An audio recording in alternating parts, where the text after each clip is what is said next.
The growing problem of prostitution in residential estates is back in the spotlight. The shocking truth? Offenders have moved their vice activities into the HDB heartlands.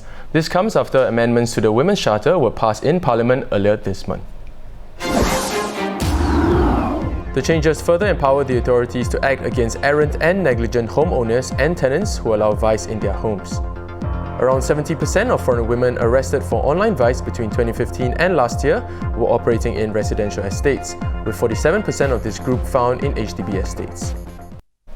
With us in the studio is journalist Cara Wong. Hey Cara. Now Cara, why has this continued to be a problem for so long? Okay, so, the police have been trying to calm down hard on vice. You frequently see news of their arrests, raids and all. But the worrying problem here is really that vice has moved into residential areas, your homes, your neighborhoods, residential estates, basically. And it's actually very hard for the police to try to do enforcement operations on this area consistently, for them to patrol and look out for vice activities to weed out. Because there are thousands and thousands of HDB flats and private condos. How can they go in and try to find the vice activities there? So what these amendments do is try to put some responsibility on the homeowners, tenants and property agents to a lesser extent to really look out for vice inside their own homes.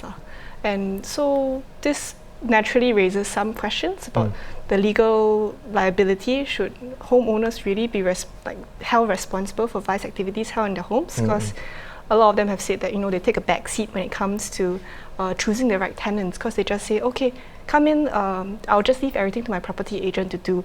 So if they are held liable for such activities in the future, they show that they haven't done their reasonable diligence, they could be held liable, and then there's a question of responsibility. Yeah. Now, Cara, what are some things that the public can do to help, eradicate this problem? I mean, I know you said that you can't completely get rid of it, but surely there's something that the public can do to help, clean up their estate. I think the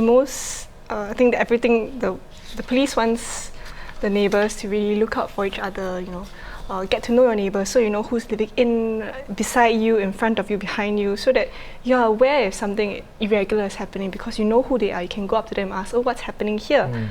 It's not so much being kaypoh, but really trying to cultivate that neighbourly spirit, that kampong spirit, so that you know what's happening in your neighbourhood, because after all, you live in the area. To a certain extent, you can play a part in making sure that it's safe. Right.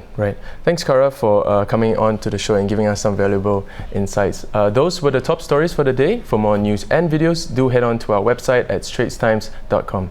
I'm Dylan Ang. See you tomorrow for more stories on The Big Story.